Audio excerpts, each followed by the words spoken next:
We are just beginning to glimpse the bare outlines of an emerging new economic system, the collaborative commons. This is the first new economic paradigm to emerge on the world scene since the advent of capitalism and socialism in the early 19th century. So it's a remarkable historical event.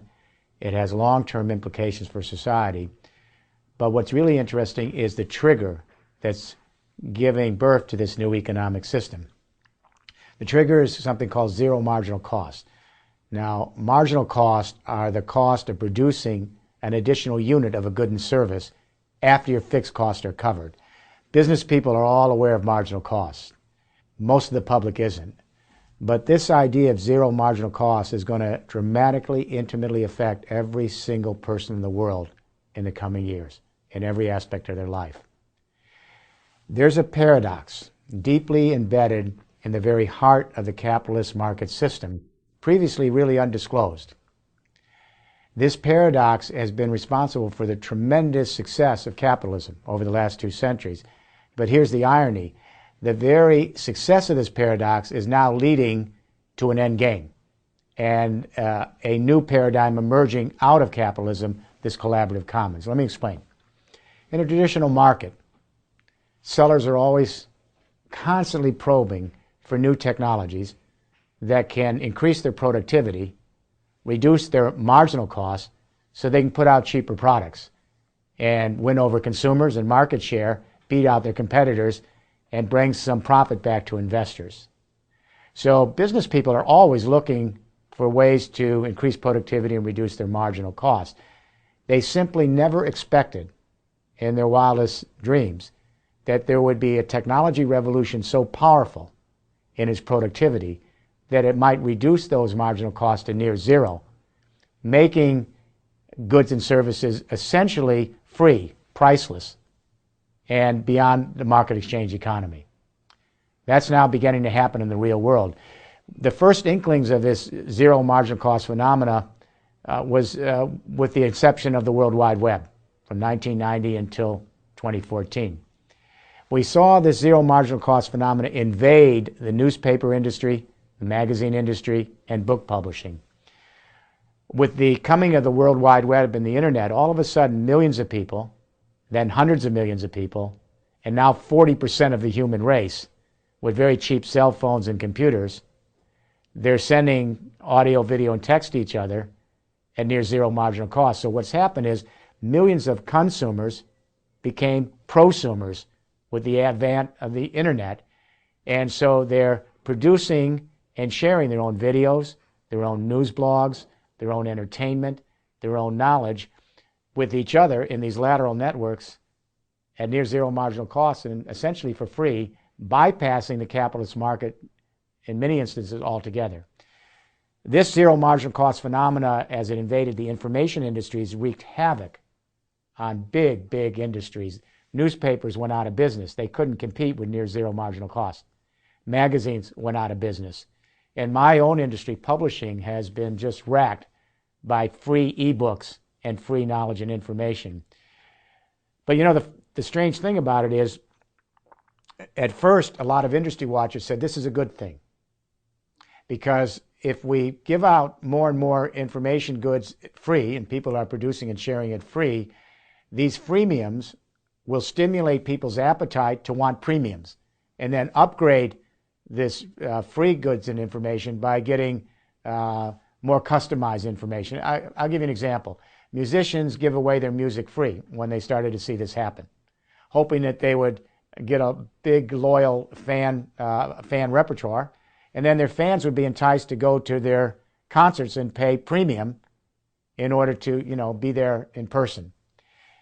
And then, of course, we saw this with newspapers. The New York Times will give you 10 free articles a month, freemiums, hoping that you'll then upgrade to premiums and buy their subscription service. It didn't happen on any large scale.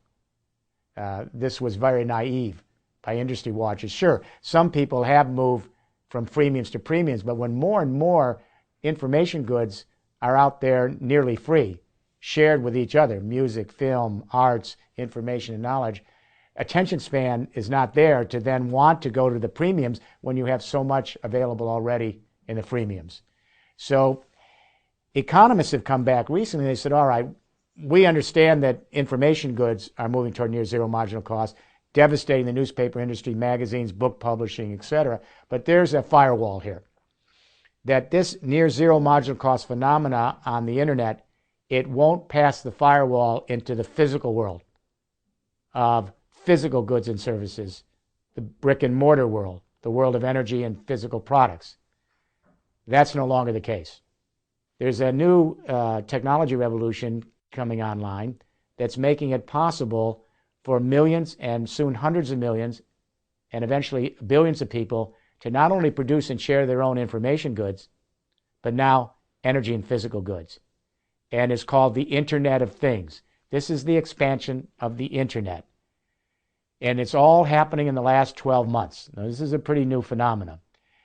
What's going on here is the traditional Internet that we're also familiar with is now converging with a very fledgling energy Internet and a nascent logistics and transport Internet.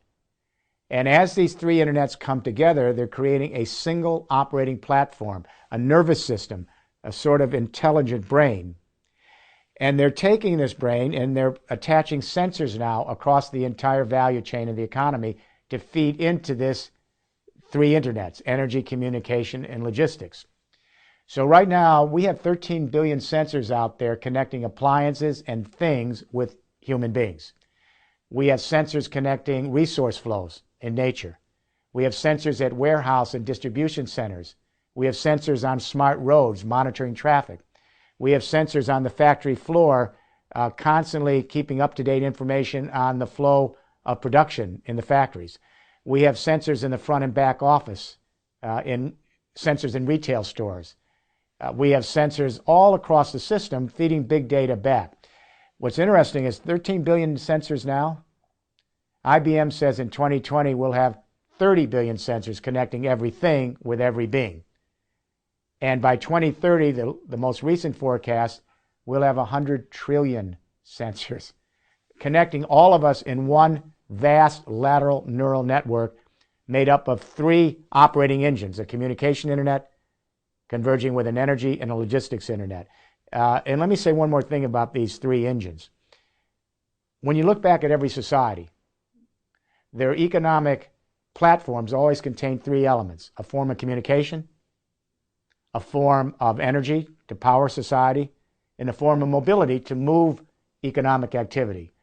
For example, in the 19th century, first industrial revolution, the communication was steam power printing, and later the telegraph to move economic activity.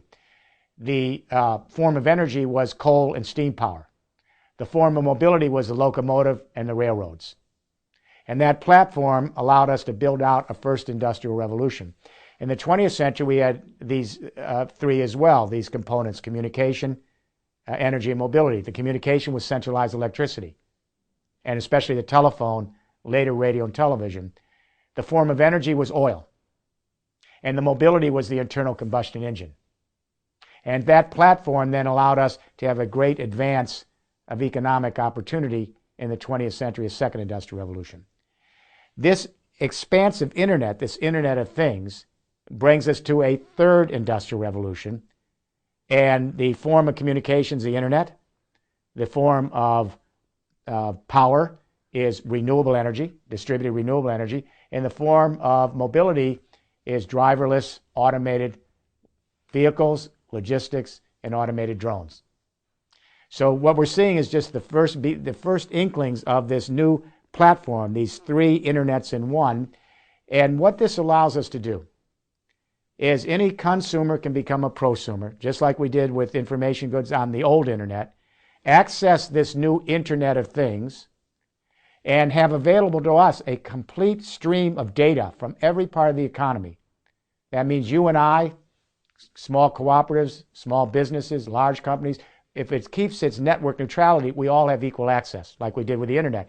So we can go up on this Internet of Things now, and we can take that big data flowing through the system from the devices all the way to these three internets, and any of us with our own apps and our own mobile technology will be able to use the big data and combine it with analytics to create our own algorithms, just like the big guys at Google.